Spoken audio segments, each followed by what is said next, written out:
last day of school is supposed to be a time of celebration. Yearbooks filled with scribbled notes, laughter echoing through hallways, and plans for a carefree summer. But for some, the final bell doesn't signal freedom. It unleashes something far more sinister.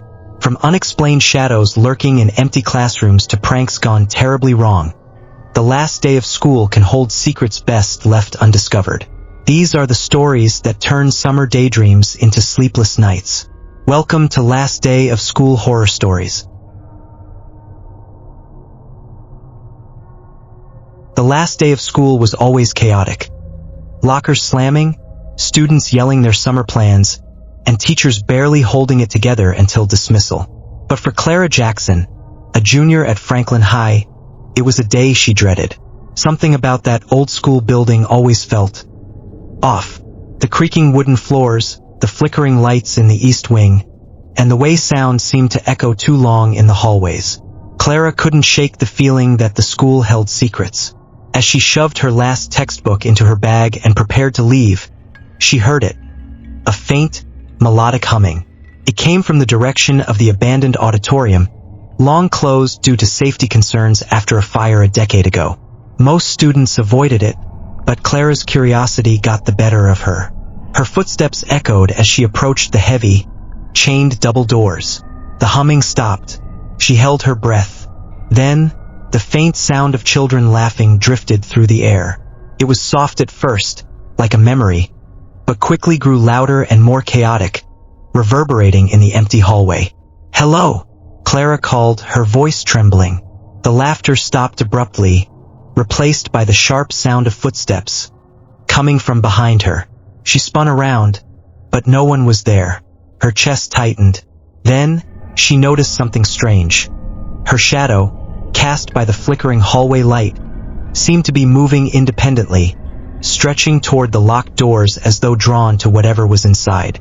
Clara stumbled back, clutching her chest, and bolted for the nearest exit. But no matter how fast she ran, the sound of footsteps chased her, growing closer.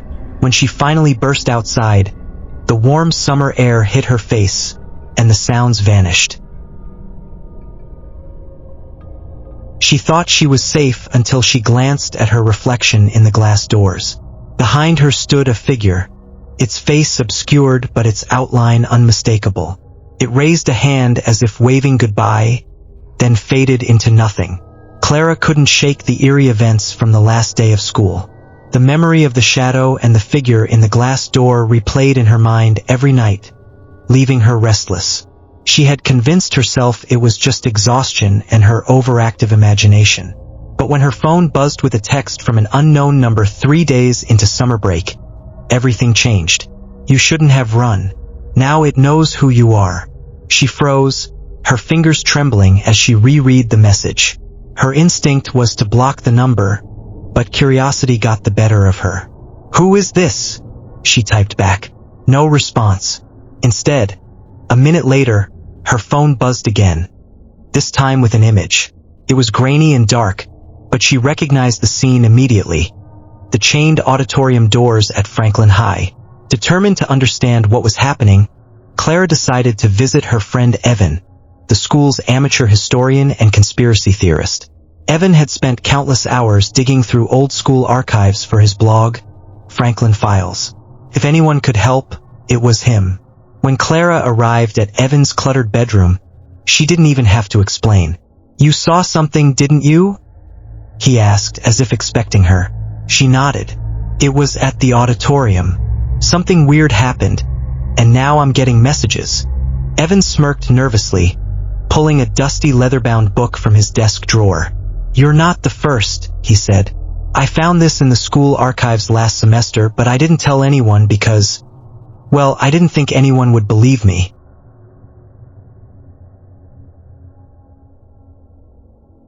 He flipped open the journal, revealing a collection of chilling entries, all written by a student named Abigail Hayes, one of the victims of the fire. The last entry read, "The others don't believe me, but I know what I saw. It wasn't an accident. The fire didn't start on its own. They started it to hide something. I think they're coming for me next. If anyone finds this, Stay away from the auditorium. It's already too late for me. Evan looked up at Clara, his face pale. Abigail's body was never found. Some people think she escaped. Others think, well, the fire consumed her. Despite the warnings in Abigail's journal, Clara felt compelled to return to the school. The ominous text messages, the laughter, and the shadow, all of it pointed back to the auditorium. Evan reluctantly agreed to go with her, armed with his camera and a flashlight. They arrived late at night, the school shrouded in silence. The building seemed even more foreboding in the moonlight, its cracked windows glinting like jagged teeth. Clara and Evan made their way to the auditorium doors, where the heavy chains still hung in place. "This feels like a bad idea," Evan muttered, his flashlight shaking. Clara ignored him, her hand reaching out to touch the cold metal chain. Suddenly, a faint whisper echoed through the hallway. "Abigail, Abigail." Both of them froze. The sound wasn't coming from the auditorium but from the east wing, where the fire had originated. Without thinking, Clara followed the voice, her footsteps echoing eerily. The east wing was in worse condition than the rest of the school. The walls were scorched black, and debris littered the floor. As they turned a corner, they saw something that made them both stop short. A door, slightly ajar, with faint light spilling out from the crack. Clara pushed the door open, revealing what appeared to be a storage room. Inside, a makeshift shrine had been set up. Candles surrounded a charred photograph of a young girl, Abigail Hayes. Beneath the photo was a small notebook, its pages filled with the same handwriting as the journal. "What the hell is this?" Evan whispered. Clara picked up the notebook, her eyes scanning the pages. One line stood out, written over and over again. "The fire didn't end it. They're still here." Before Clara could process the words, the temperature in the room dropped suddenly, and the candles flickered. A deep, guttural sound filled the air, like a growl reverberating through the walls. Evan backed up, his flashlight swinging wildly. "Something's here," he stammered. Clara turned toward the door, but it slammed shut with a deafening bang. Panic surged through her. "We have to get out," she shouted. The growl turned into laughter, the same chaotic laughter Clara had heard on the last day of school. Then, from the corner of the room, the shadow began to form. It twisted and writhed, growing larger until it nearly touched the ceiling. Two hollow eyes stared back at them, and a jagged smile stretched across its face. Evan screamed and bolted for the door, but it wouldn't budge. Clara clutched the notebook tightly, her mind racing. She remembered Abigail's words. "They're still here." "Abigail," Clara whispered, "if you're here, help us." The laughter stopped abruptly, and the shadow seemed to recoil. For a brief moment, the candles flared, and a figure appeared. A young girl, her face pale and her dress tattered. She looked at Clara with sad, pleading eyes. "Burn it," the girl whispered. "Burn the notebook."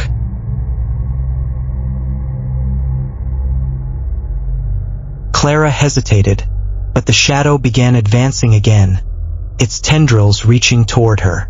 Without thinking, she grabbed one of the candles and set the notebook alight. Flames engulfed the pages, and a deafening roar filled the room. The shadow thrashed violently before dissolving into smoke. The door flew open, and Clara and Evan stumbled out, coughing and gasping for air. When they turned back, the room was empty. No shrine, no candles, no sign of the shadow. Clara stared at the text on her phone, her pulse hammering in her ears. She knew she should ignore it, let it go, but the image of the now open auditorium doors pulled at her like a sinister magnet. This wasn't over. Whatever was haunting Franklin High wasn't going to stop until she confronted it. When Clara told Evan about the text, he was less than thrilled. "You want to go back again? After what happened?" he asked, pacing his room. "It won't leave me alone," Clara said, showing him the photo. "The auditorium. It's where this started, and it's where it needs to end." Evan sighed and reluctantly grabbed his backpack. "Fine, but if I die, I'm haunting you." They arrived at the school just past midnight. The campus was bathed in shadows, its windows like hollow eyes. Sure enough, the auditorium doors stood slightly ajar, their heavy chains discarded on the ground. Clara pushed the door open, and a wave of stale, musty air hit her. The auditorium was just as she remembered. Rows of rotting seats, a stage draped in tattered curtains, and an oppressive silence that seemed to suck the air from the room. Evan swept his flashlight across the space. This place feels wrong, he muttered. Clara didn't respond. Her eyes were drawn to the stage, where something glinted in the darkness. She climbed the creaking steps and approached the object. An ornate mirror, its surface cracked and covered in dust. It's a prop, Evan said, joining her on the stage. Probably left here after the fire. But Clara felt an unnatural pull toward the mirror. Her reflection stared back at her, fractured and distorted. But as she leaned closer, she saw something else, movement behind her. A shadow. She spun around, but the stage was empty. Then the laughter began. The laughter was louder this time, echoing through the auditorium. It wasn't just one voice. It was dozens, maybe hundreds, overlapping in a chaotic symphony of malice. Clara grabbed Evan's arm. "Do you hear that?" He nodded, his face pale. "We need to leave.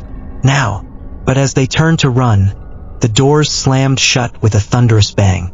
The lights flickered and died, plunging the room into darkness. Evan fumbled with his flashlight, but the bulb shattered, leaving them blind. "Clara," a voice whispered, chillingly close. Clara froze. "Who's there?" The laughter faded, replaced by a low, guttural voice. "You shouldn't have come back." Suddenly, the mirror began to glow, its cracked surface rippling like water. A figure emerged, Abigail Hayes. She looked more solid this time, her tattered dress smoldering at the edges. Her eyes were wide with fear. "You have to stop it," Abigail pleaded, "before it escapes." "Stop what?" Clara asked, her voice shaking. Abigail pointed to the mirror. "It's trapped in here. The fire wasn't enough. You have to destroy the mirror." Before Clara could respond, the shadow burst forth from the mirror, its tendrils writhing like living smoke. It towered over them, its jagged smile gleaming in the darkness. Evan grabbed Clara's arm. "We need to run." But the shadow moved faster, its tendrils wrapping around Evan and lifting him into the air. He screamed, struggling against the suffocating grip. Clara looked around frantically, her eyes landing on an old spotlight at the edge of the stage. "Hold on!" she shouted, running to the spotlight. She fumbled with the switch, praying it still worked. When she flipped it on, a beam of light cut through the darkness, striking the shadow. It recoiled with an ear-piercing screech, dropping Evan to the floor. Abigail's voice rang out. "Light weakens it, but it won't hold for long. Destroy the mirror." Clara grabbed a heavy metal rod from the stage and ran toward the mirror. But as she raised the rod, the shadow reformed, its tendrils blocking her path. It lashed out, knocking her to the ground. "Clara!" Evan shouted, throwing a chair at the entity. The distraction was enough for Clara to get back on her feet. She charged at the mirror again, this time swinging the rod with all her strength. The glass shattered, sending shards flying through the air. For a moment, everything went still. The shadow writhed and howled, its form dissolving into smoke. Abigail's figure began to fade, her face serene. "Thank you," she whispered before disappearing completely. When the smoke cleared, the auditorium was silent once more. Clara and Evan sat on the stage, their bodies bruised and their nerves frayed. "Is it over?" Evan asked, his voice barely above a whisper. Clara looked at the shattered remains of the mirror. "I think so." They left the school that night, the weight of the experience heavy on their shoulders. The following day, Clara returned to the school grounds, expecting to find police tape or some sign of the chaos they had endured. But the auditorium doors were chained again.